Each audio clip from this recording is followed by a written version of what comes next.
Medicine ও politics এমন দুটো concept যে দুটো একসাথে হয়তো খুব কম সময়ে শোনা যায়। তবে 2023-এ মুক্তি পেল এমন একটি সিরিজ যেটি কিনা মেডিসিন ও পলিটিক্সের পাশাপাশি এক্সাইটিং সব মিস্ট্রি তুলে ধরে সকলের মাইন্ড ব্লোন করে দিল। আর এই সিরিজে আমাদের পরিচয় হলো মাও মাও নামের এক সাধারণ মেয়ের অসাধারণ ইন্টেলিজেন্ট মাইন্ডের সাথে, যাকে কিনা সহজেই one of the best anime protagonist of all Times বলে ফেলা যায় নির্দ্বিধায়। আজকের রিভিউ দ্য অ্যাপথেকারি ডায়েরিজ নামের এই সিরিজটিকে নিয়ে, যেটি কিনা এর অসাধারণ শক্ত প্লট ও সাথে চোখ ধাঁধানো অ্যানিমেশনের ফর্মুলা খাটিয়ে একটি পারফেক্ট মেডিকেল মিস্ট্রি কাহিনী তুলে ধরেছে, যেটার শকিং টুইস্ট ও পলিটিক্যাল কনসেপ্টগুলো আপনাকে নিমিষেই আঁকড়ে ধরবে প্রতিটি পর্বে। আর এই সেই সিরিজ যেটি দেখার পর আপনার মনও অদ্ভুতভাবে বারবার বলে উঠতে চাইবে, পয়জন ইজ মাই মেডিসিন। এই সিরিজটি নিজের জোরালো কাহিনী ও সংলাপের মাধ্যমে আপনাকে এমন এক মোহে ফেলে দিবে যে প্রথম থেকে শেষ পর্যন্ত সিরিজটি শেষ না করা অবধি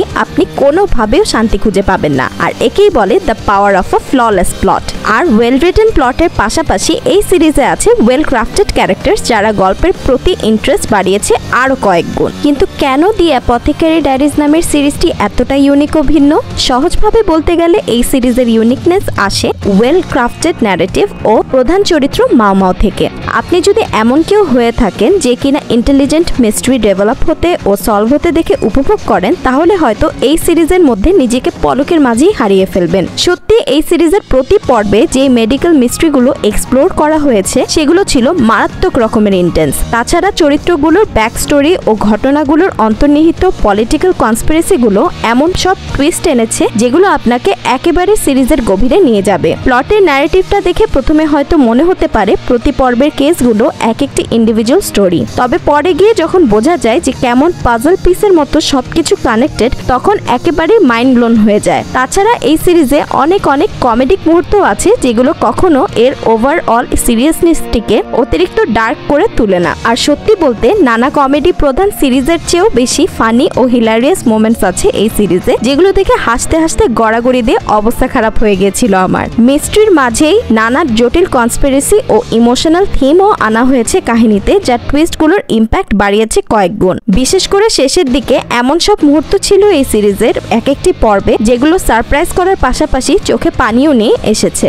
কিন্তু এই সিরিজের মেইন ব্রিলিয়েন্স হলো এর প্রোটাগনিস্ট মাও মাও, যে একটি আউটস্ট্যান্ডিং অ্যাপথেকারি হওয়ার পাশাপাশি তার ইন্টেলিজেন্ট মাইন্ডের কারণে আপনাকে একদম তার ভক্ত করে ছাড়বে। মাও মাও একটা পারফেক্ট রিপ্রেজেন্টেশন যে কিভাবে কোনো ধরনের ওভার দ্য টপ ফিজিক্যাল বা সুপারন্যাচারাল পাওয়ার্স ছাড়াও একটি প্রোটাগনিস্টকে শুধুমাত্র তার ইন্টেলিজেন্সের কারণে দর্শকদের মন জিততে বাধ্য করা যায়। প্রতি পর্বের মিস্ট্রিগুলো যেভাবে আমাকে অবাক করেছে, তার চেয়েও বেশি আমাকে আকৃষ্ট করেছে মাও মাও এর বুদ্ধিমত্তা ও তার ডোন্ট কেয়ার পার্সোনালিটিটা। আমার মনে হয় আমি মাও মাও এর মতো এত অসাধারণ ফিমেল এমসি কমই দেখেছি অ্যানিমেতে, যাকে কিনা তুলনা করা যায় একটি সাইলেন্ট বা ডেডলি স্টর্মের সাথে। সে ইন্টেলিজেন্ট ও অনেক গাটসি, যে একদিকে জানে যে অন্যায়ের প্রতিবাদ কিভাবে করতে হয়, তো অপরদিকে এটাও জানে যে কোনো বিষয়ে আলগা নাক না গলানোই ভালো। তবে সে ভালো রকমের আনহিঞ্জড, যেটা টের পাওয়া যায় যখন সে পয়জন নিয়ে এক্সপেরিমেন্ট করে। এই মেয়ের পয়জনের প্রতি অবসেশন ও পাগলামি দেখে আপনি যেমন হাসবেন, তেমন করে কিছু সিরিয়াস কেসে তার সিরিয়াসনেস এবং তার সিরিয়াস পার্সোনালিটিটা যখন ভেসে আসে, তখন আপনি তাকে কিছুটা ভয়ও পাবেন। এই সিরিজের সকল মিস্ট্রির মাঝে মাও মাও নিজেও একটি মিস্ট্রির চেয়ে কোনো অংশেই কম না, কারণ সে কখন কি ভাবছে বা কখন কি করবে তা আপনি কখনোই প্রেডিক্ট করতে পারবেন না। মাও মাও বাদে যে চরিত্রটিকে এই সিরিজে সবচেয়ে বেশি হাইলাইট করা হয়েছে সে হলো এই সিরিজের নায়ক জিনশি। দেখতে অসম্ভব সুন্দর ও গল্পের প্রধান চরিত্রের একটি, জিনশির আসল পরিচয় ঘিরে নানা ধরনের রহস্য এই কাহিনীর একটি বিশেষ অংশ।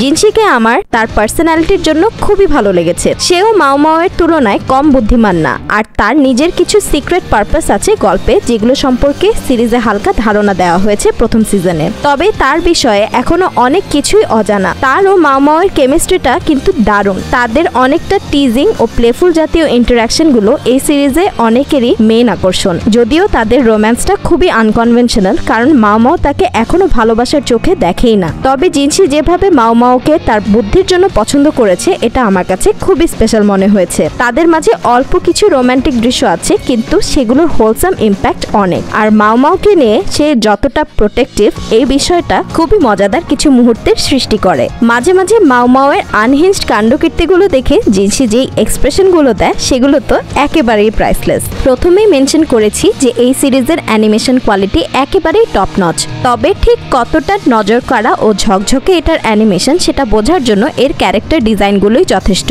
সবার চেহারা থেকে শুরু করে কাপড়ের ডিটেলস, চোখের তেজ, আশেপাশের সিনারি, আকাশের তারা সবকিছু এত বিউটিফুলি অ্যানিমেটেড যে যতই দেখি না কেন মন ভরে না। আর একটা মুহূর্তের অ্যানিমেশন ও কালার গ্রেডিং একদম সিনেম্যাটিক একটা ভাইব এনে দেয় প্রতিটি দৃশ্যে। আপনি একবার শুধু এই সিরিজের ট্রেলারটি দেখুন, তাহলেই বুঝতে পারবেন যে কি চোখ ধাঁধানো ভাবে প্রতিটি সিন তুলে ধরা হয়েছে। আর যেহেতু কাহিনীটি সেট করা হয়েছে একটি চাইনিজ এম্পায়ারের রেয়ার প্যালেসে, তাই এই সিরিজে চাইনিজ কালচারের রিপ্রেজেন্টেশনটা সেই রকম পারফেক্ট লেগেছে। এর পাশাপাশি এই সিরিজের সাউন্ড এফেক্টগুলোও বেশ মানানসই এবং খুব চমৎকার করে ইন্টেন্স সিনে উত্তেজনা বিল্ড আপ করে। অপরদিকে কোনো জমকালো সিনেও ব্যাকগ্রাউন্ড মিউজিক ভালো করে কমপ্লিমেন্ট করে সবকিছু ফুটিয়ে তুলতে। আর ভয়েস অ্যাক্টররা তো একদম ফাটাফাটি কাজ করেছেন প্রতিটি চরিত্রকে বাস্তবায়ন করতে। সিরিজের ডায়লগগুলোর কথা আলাদা করে বলতেই হবে, কারণ ডায়লগগুলো আরো স্ট্রংলি পোর্ট্রে করেছে প্রতিটি সিচুয়েশন ও প্রতিটি চরিত্রের ইন্ডিভিজুয়ালিটি। সবশেষে বলবো যে গত বছরে মুক্তি পাওয়া সকল অ্যানিমে সিরিজগুলোর মাঝে দি অ্যাপথেকেরি ডায়েরিজ সিরিজটি বিশেষভাবে উল্লেখযোগ্য। আমার মনে হয় এটি এমন একটি সিরিজ যেটি সকল জনরার লাভাররা এনজয় করবে। আর এই সিরিজের ফিমেল রিপ্রেজেন্টেশনটা আমার অসম্ভব পাওয়ারফুল লেগেছে। মাও মাও ইজ জাস্ট অ্যামেজিং। ও একটি সাধারণ মেয়ে যাকে প্রথম দেখাতে হয়তো কোনো স্পেশাল বা টিপিক্যাল নায়িকা বলে আপনার মনে হবে না, কিন্তু তাকে এই সিরিজে যতটা জানতে পারবেন ততটা আপনার তাকে ভালো লাগবে। আর কখন যে এই সাধারণ মেয়েটার অসাধারণ ব্রেইন আপনাকে তার প্রতি দুর্বল করে দিবে আপনি হয়তো টেরই পাবেন না। She is one of the best written female protagonist I have seen in a long time and I am totally in love with her. The apothecary ডায়েরিজটা আমার তরফ থেকে সকলের জন্য হাইলি রেকমেন্ডেড, কারণ এটাই আছে perfect story, perfect emotion, perfect animation ও একজন শক্ত প্রোটাগনিস্ট। তাহলে আর কি চাই? দেরি না করে জলদি দেখে ফেলুন এই অসাধারণ সিরিজটি, যেটি ইতোমধ্যে বিপুল জনপ্রিয়তা অর্জন করে দ্বিতীয় সিজনের ঘোষণা দিয়ে দিয়েছে। যারা দেখেছেন তারা অবশ্যই জানাবেন আপনাদের কেমন লাগলো। দ্বিতীয় সিজনের অপেক্ষায় থেকে আজকে বিদায় নিচ্ছি। রিভিউটি ভালো লাগলে like and subscribe to my channel and follow me on Facebook and Instagram.